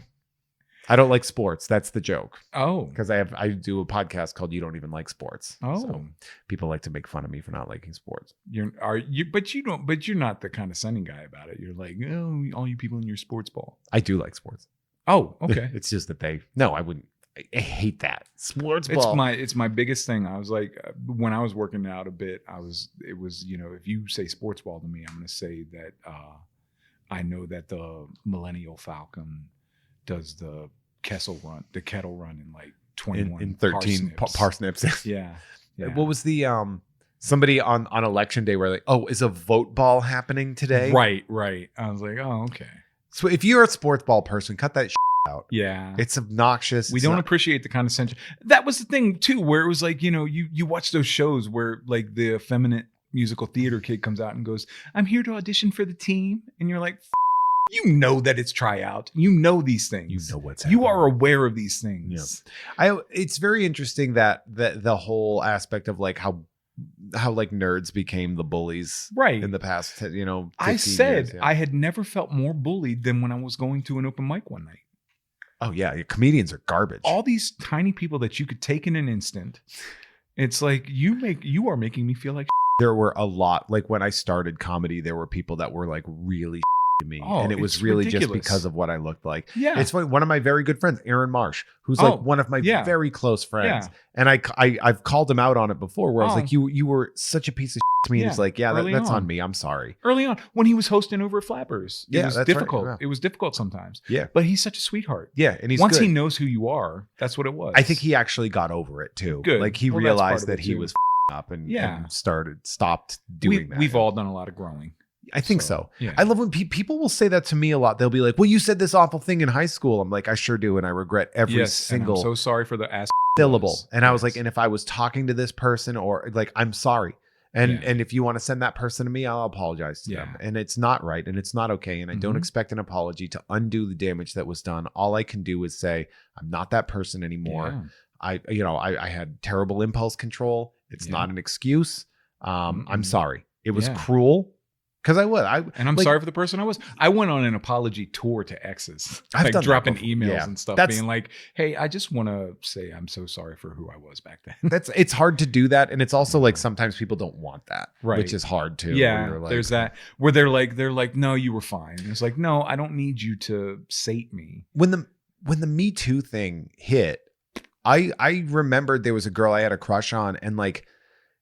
Okay, so I think a lot of people, our generation, we were taught that romance is like, it's sort of like John Cusack holding the boombox outside the window. Being relentless. Which is like low-key stalking. Right. And so there was a girl I was very interested in, and she didn't want anything to do with me. Okay. But I didn't really know that. Right. And I'm not good at making my intentions clear because I don't know how to do that. I'm terrible at it. I'm not forward. I'm not bold. I've lost probably a lot of sexual encounters because of that, and I'm okay with that. Oh, okay. I'd much rather not sleep with someone that wanted to than to have somebody walk around being like, Jeff May's a creep. Right. Like I'd much rather not have that reputation. Yeah. So I never minded that. But there was this one girl where I sent her this thing like, I'm sorry. I didn't know. Like I thought that it was a sweet gesture to like wait in the parking lot where you were working so I could give you a letter or something. Yes. And I was just like, I'm sorry. It's not only is it embarrassing for me, but also like, I'm sorry that I made you feel nervous or uncomfortable. She was like, I don't remember that at all. Yep. And I was like, well, I do. Right. Like, and I'm like, that was I'm so thing, sorry. It was so crazy because like in the entertainment world, it's like, you're just convinced that every casting director remembers a bad move you made. Yeah. And it's like, I remember I was in an audition one time and the casting director couldn't find my headshot. And then finally he was like, wait, is it in my chair? And without missing a beat, I was like, not even 11 o'clock. You're already sitting on my face. The pianist laughed and nobody else did. Oh, yeah. I was like, oh, fuck, I'm not getting this gig. You're like, that's my bad. I thought I was going to be a good, funny joke. But and I was like, and then I tanked the audition because I didn't feel right. And then I was like, this guy's never calling me in again. And then he called me in like 2 months later, all hugs.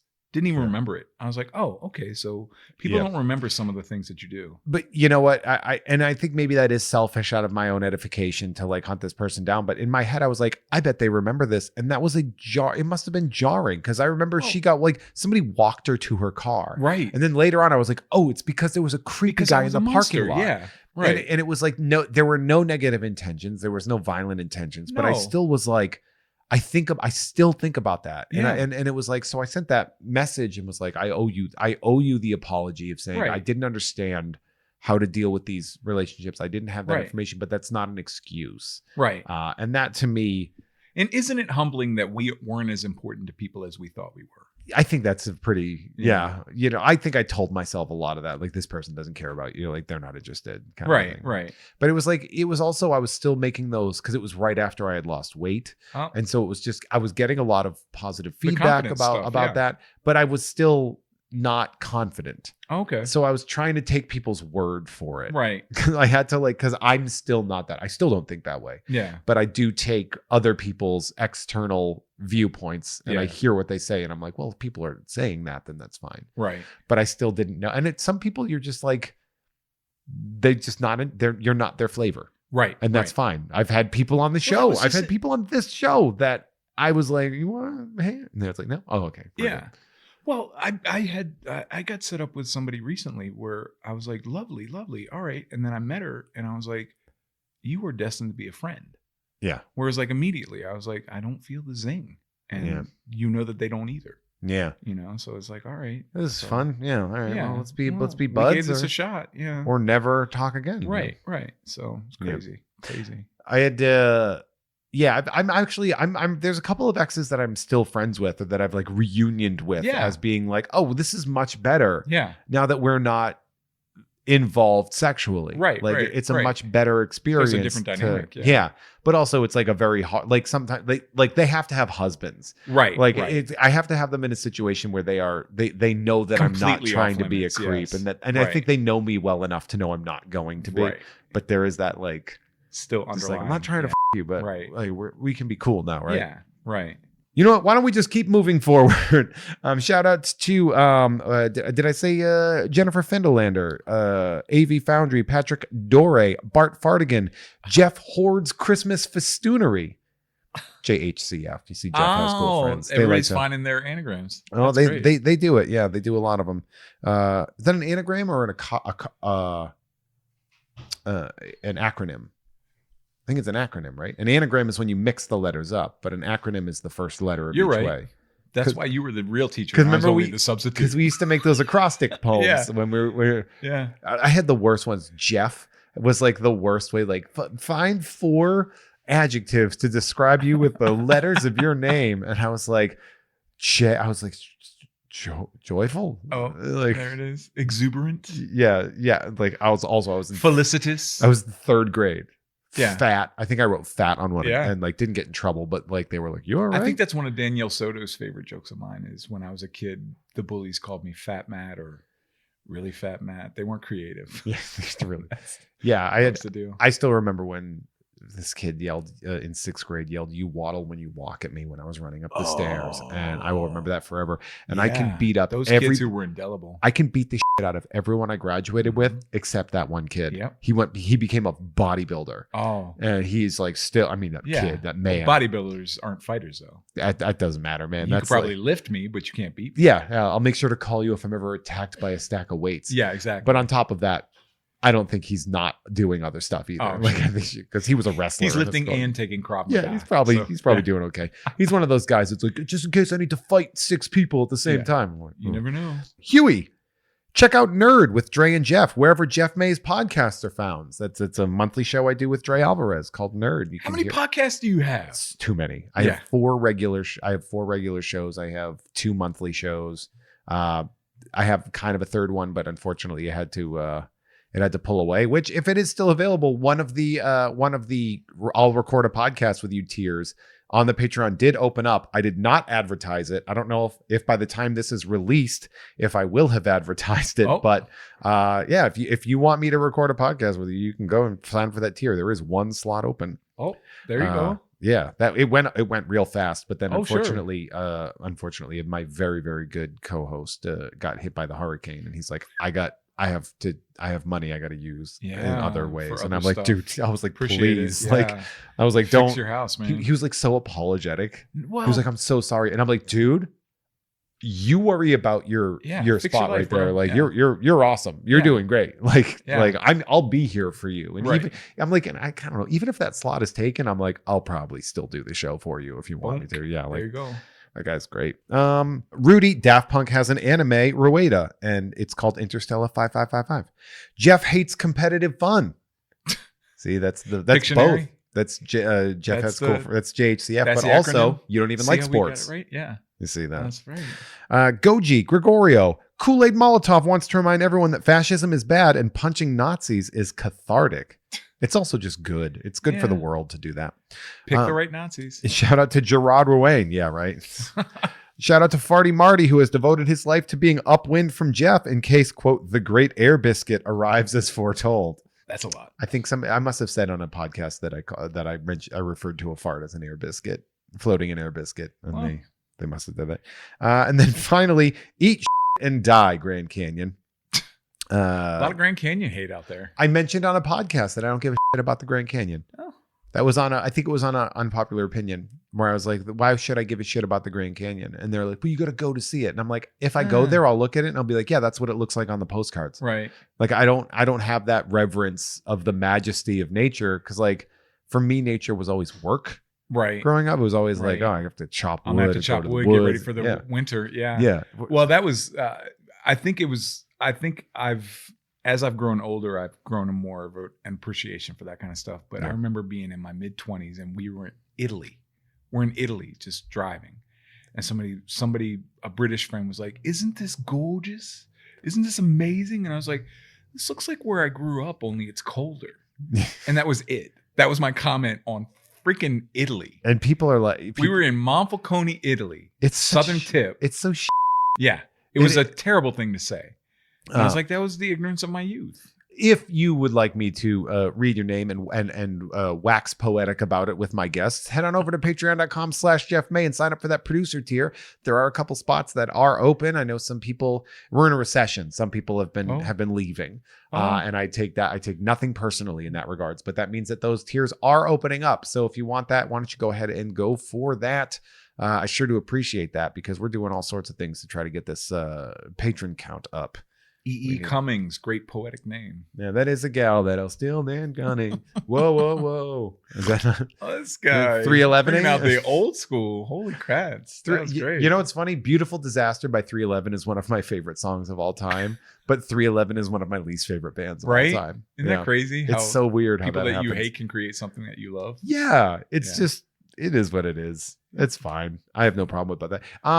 Two things I want to talk about before we go. One, you actually, as I was going through your IMDb, something interested me in that you are actually inadvertently, you were in a movie with one of my other guests. Oh. One of my previous guests. You and Dana Gould were in the same movie. Oh. You were both in Tales of Halloween. I love Dana Gould. I didn't know he was in that. He plays it was a collection of short stories. Yeah, it's an anthology. Yeah. And he was in it along with some other people that I know were in there. But that was the first one. That's the first time I think I've had a co-star. I mean, obviously you didn't film together at all. And you're in different stories. Right. But I found that very interesting. That's amazing. Yeah. Yeah. Holy cats. So I'm guessing that I don't remember which part. I didn't have time to watch Tales of Halloween. I have seen it before.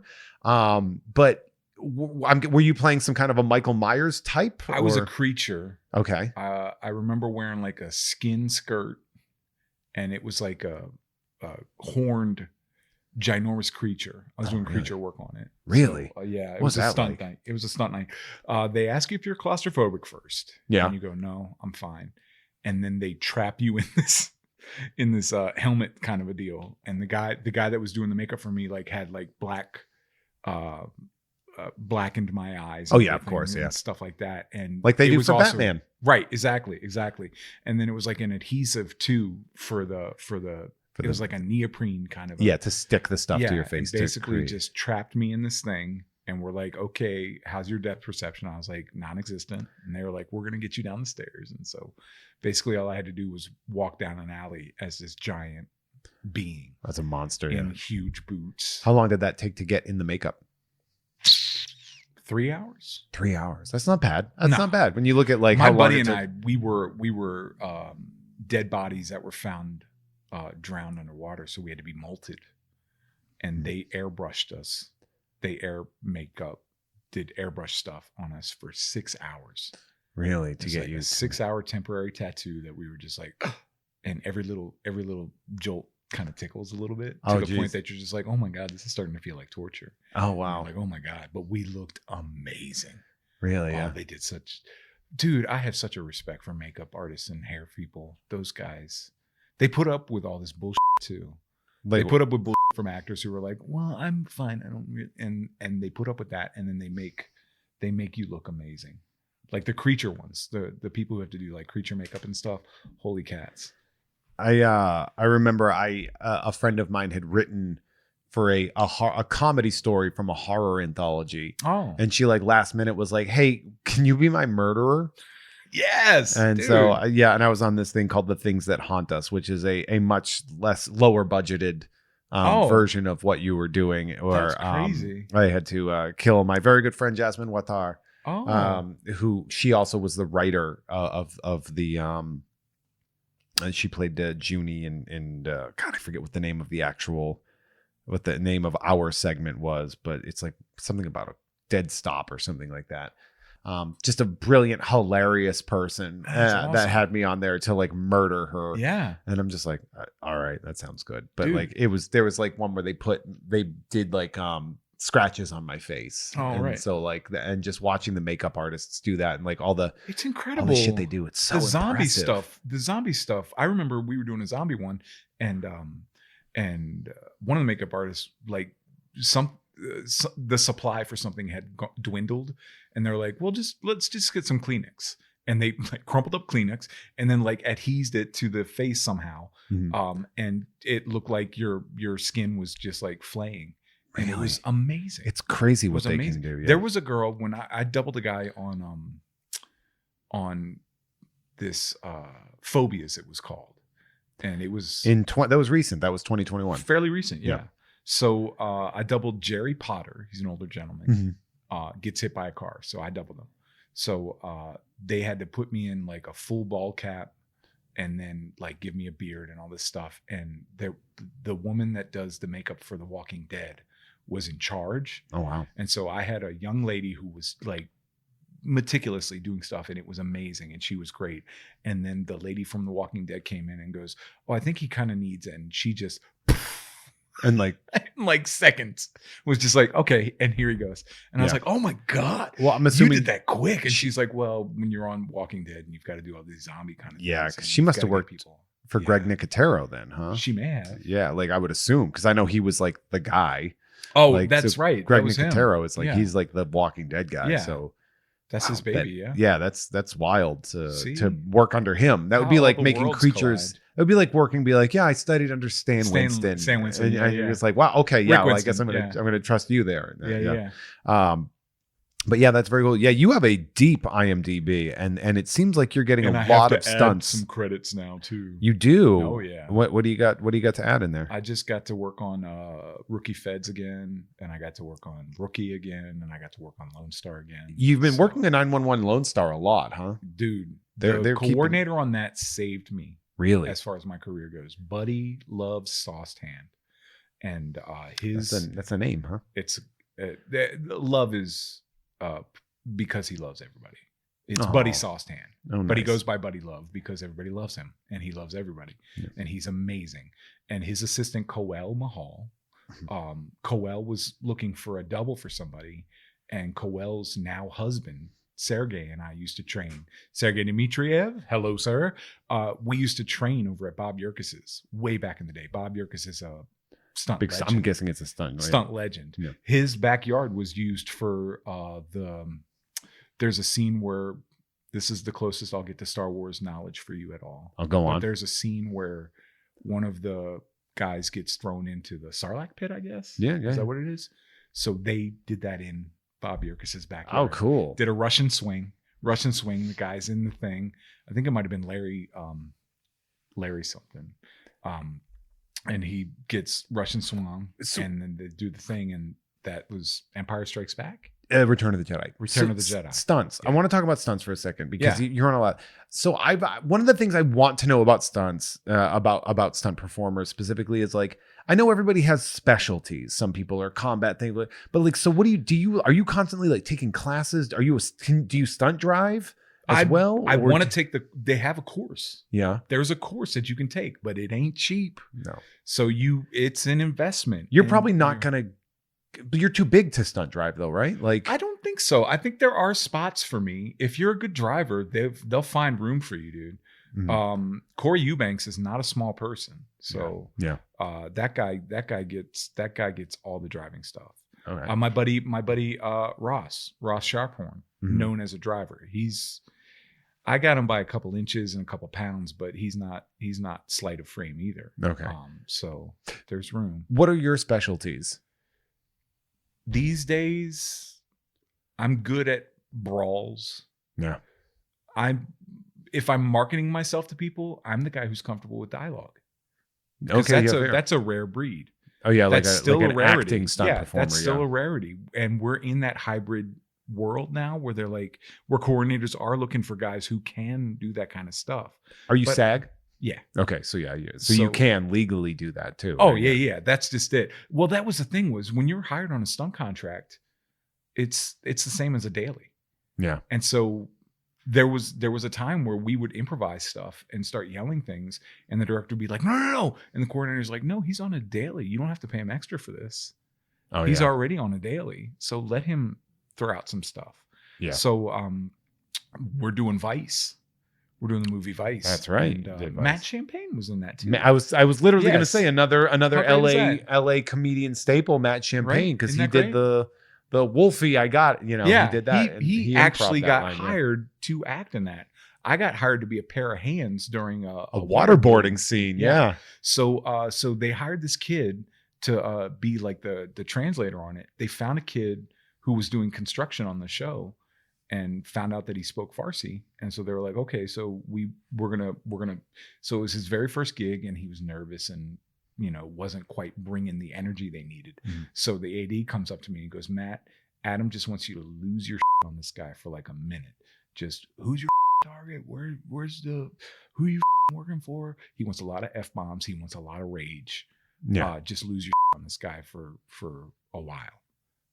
Action. I fucking lose Went it. for it. Yeah. And I'm going for it, and full like minute, and I'm up in his face, and I pull away one time. He looks up at the kid, and the kid's terrified of me now. All right.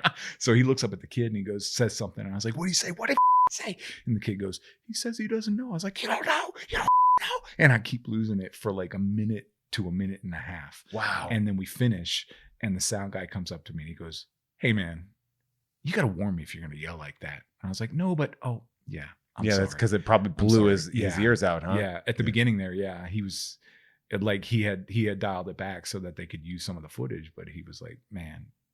So I was like, well, I went for it. Oh, yeah. As directed, but yes, I also apologize. I feel like the sound guy should have known that if you're being told that you have to go for it, that he should be ready for that. You would think though, so, yeah. but he was ready for a level of somebody with less intensity. Oh, okay. It yeah. was like I Did that wasn't take ready get used? Oh yeah. Oh, it did. Yeah. So that's the take that went. That's the take that went. Oh, hell yeah. It was one take. I'm waterboarding my poor buddy Omid the entire day. To the poor point guy. That, and we're doing take after take after take, and it's still not what Adam wants. And so Adam does the thing for me, and I do it, and he's like, "Great, cut! Now we got what we wanted." And I come out like, "What the man?" Yeah, I come out, and he's like, "That was terrifying," and I was like, "That's what you asked for, right?" And he's like, "Yeah." I was like, "Good, then we're good." He's like, "Yeah, we're good." So poor Omid went through the whole waterboarding thing. I called him the next day, and I was like, "Hey man, just calling to see how you're holding up." He's like, "I got a little PTSD, but I'm gonna be fine." And I was like, "Dude, you put in a day." He's like, "Yeah." So then is there a bump for that, for getting waterboarded? Oh, dude, he must have gotten paid handsomely. That's legitimate torture. Yeah. He must have. I hope he got paid handsomely. Oh, man. Because he really sold out on that. Like, and that was the bad part of it, was he auditioned for that role. He went through all the waterboarding, and then when the movie came out, they cut to it, and it's his feet, and then it's me screaming. Oh, that poor bastard. And I was like, I did one take and got to have my stuff in the. But that's the thing, is that's my selling point, is that I'm comfortable with dialogue. I can create my own, whatever you need, and I'm doing fights. I do fights, and they call it a ground pounder. It's not a specialty, but it is kind of weird that it's becoming a little less regular, that there are guys who hit hard. Yeah. That was the thing. I worked for Norm Howell. He's in Stunts Unlimited, and it's one of the groups, and they have a page that you can become a member of to like market yourself, but you have to be vouched for by one of the members. So Norm's vouching for me, and his opening quote is, "Matt hits hard." And I was like, that's all I need, is Norm Howell saying that I'll hit hard. And that's my selling point. Is that a selling point, or do people not want you? They want you to pull your punches. They don't want that. They want you to hit hard. When they say hit hard, it's not that I hit hard in a fight. It's not that I'm going to destroy other guy. That you elevate. It's that if I have to fall off a picnic table onto the ground, okay, it's going to be, You're going to drop that. You're going to do that. Okay. Wow. Yeah. That was that jarring. That was that was a jarring thing. I was like, he's going to destroy this couch. Nah. Okay. So, I find you very fascinating. If you are listening to this, because we're gonna wrap this up. But if you're do we kind of this let's make this a 3-hour one for these for your Patreon folks. I'm paying by the hour for by the minute for editing. There we go. No, but so for those of you that want to follow Matt, follow him on Twitter while it still exists at midmerch, MIDMERCH, and at Matt_merchant, which is spelled exactly the way it sounds, on Instagram. I'm assuming you don't want people to find you on Facebook or anything like that. That's fine if they do, but you've already given me. Is there stunt social media, or is that you guys on a Discord pages, server or something? Yeah, they're pages like on Facebook and stuff, but it's the stunt groups, and it's basically for us trying to help each other find work. So. I like that. Yeah, I do like awesome, that. I like that a lot. We're going to talk a little bit more. If you are a Patreon subscriber, stick around because Matt and I are going to be talking a little bit. But Matt, do you have anything else to plug other than Find a Holiday Boyfriend, available on Tubi and Pluto TV streaming?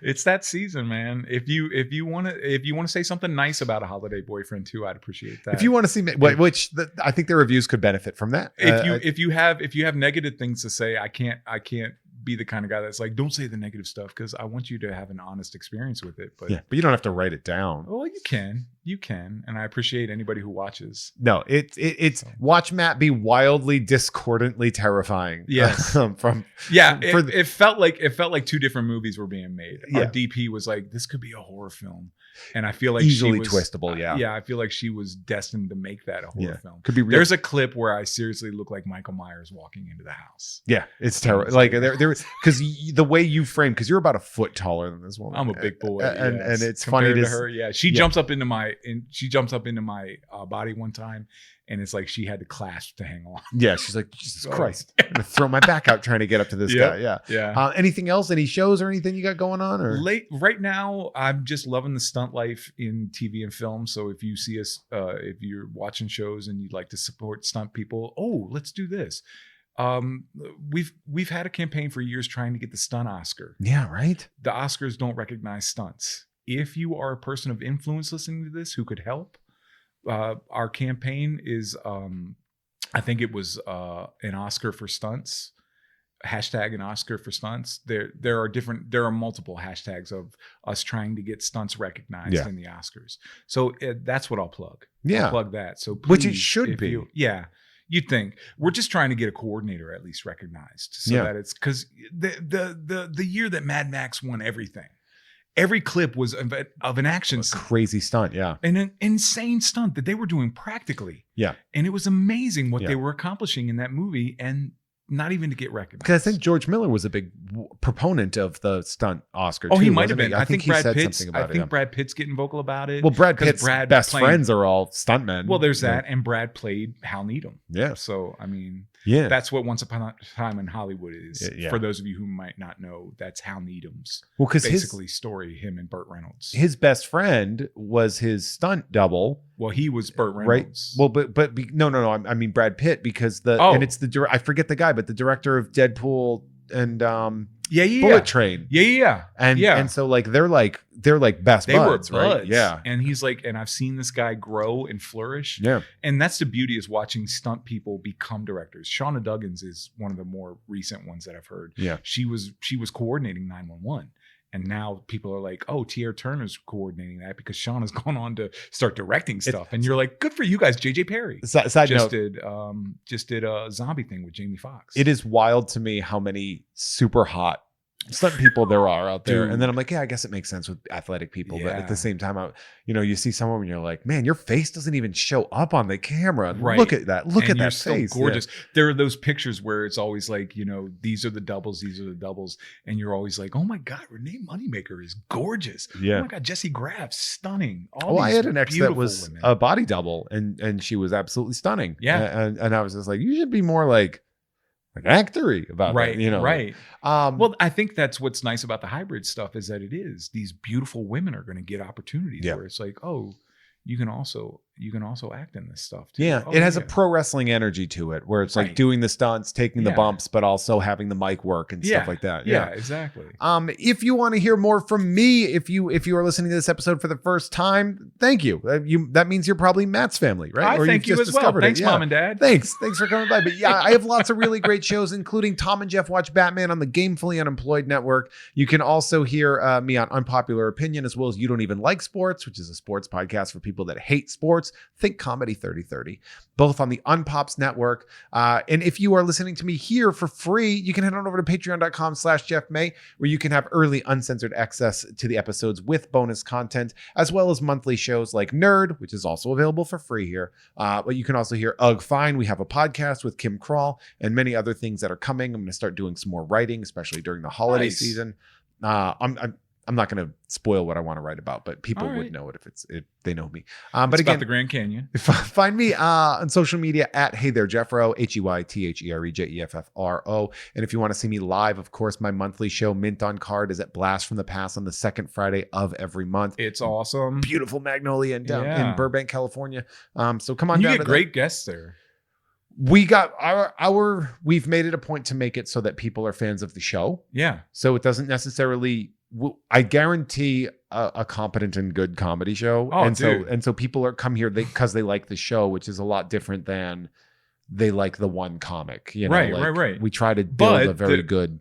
There are solid comics coming through too. We have good comics on the show. That's what I'm saying is that's a great show. We have shows where like 3 or 4 national headliners will be on the thing. And then and usually the other people are people that I think are up and coming that are very, very funny that I think they're going to work their Kimmel show material. Oh yeah. We had somebody that was in town in LA and I actually heard her because she had applied to another show and I heard the set while it was to Val's show and I heard the set and I was like, give me this girl's contact info. I'm going to see if she wants the spot. Yeah. Because she was like, oh, she wants to do this. She's going to be in town these dates. And I was like, well, that's when Mint on Card is. So let's get her on the show. Yeah. That's amazing. And just, it's about booking the people that will succeed on the show. And it's really fun. It's a weird style of doing comedy in a store that's open super with brightly the lights lit. on. Yeah. It's brightly lit as far as from a performer standpoint, but as far as an audience standpoint, you feel safer. In that kind of but the last one, people were like afraid to laugh. Oh, and that's a shame. And then at the end, I was like, "Did you guys have a good time?" And they exploded, and I was like, "Where was this energy during the show?" Yeah, velvet gloved audience. Yeah, right. That's what it always is. They're always the most appreciative, but they're trying to be respectful. If you're listening for free, thank you so much. We'll see you in 2 weeks. If you are listening on the Patreon, we'll see you in 20 seconds. Matt, say goodbye. Bye. Bye.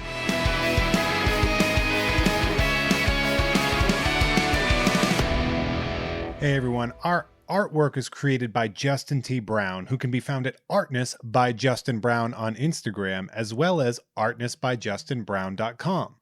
That dope music you heard is by Troy Nababon, available at Troy Nababon on Instagram, as well as at troynababon.com. Nababon is spelled Nababon.